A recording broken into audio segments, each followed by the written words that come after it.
Finally guys आज આપણે બનાવવાના છીએ દાળ ઢોકળી। આદિવાસી દાળ ઢોકળી તૈયાર છે।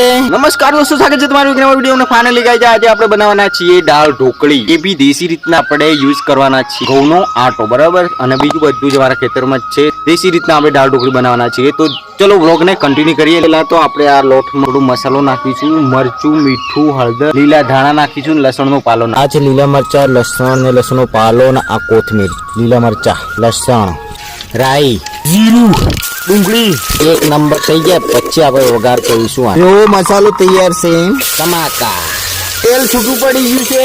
લીલા ધાણા, પલક આવી ગઈ છે। એક નંબર તેલ છૂટું પડી ગયું। દાળ ઢોકળી ખાવાની હે।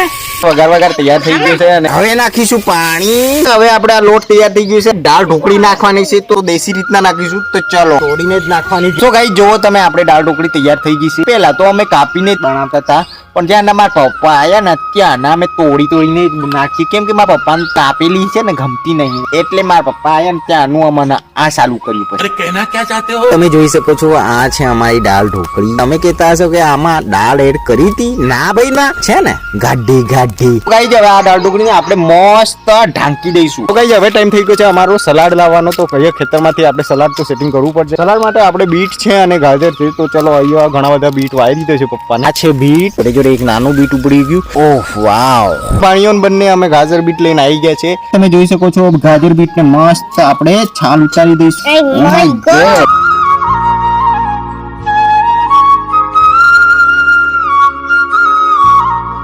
ગાજર, બીટ ગાજરનો સલાડ તૈયાર છે। આદિવાસી દાળ ઢોકળી તૈયાર છે। હા, એના લઈ ગઈ છે અમારે આદિવાસી દાળ ઢોકળી તૈયાર થઈ ગઈ છે। જુઓ તમે ગાજર બીટનું સલાડ પણ સાથે સાથે ઓકે, અને સાથે અમારો ભાઈઓ બી ખાવા બેસી ગયો છે। તો કેવું લાગે ટેસ્ટ? અસલ લાગે? જોવો તમે વિડીયો સારી લાગી વિડીયોને લાઈક શેર કોમેન્ટ જરૂર કરજો અને મળીએ એક નવા વિડીયોની સાથે। બાય ટાટા।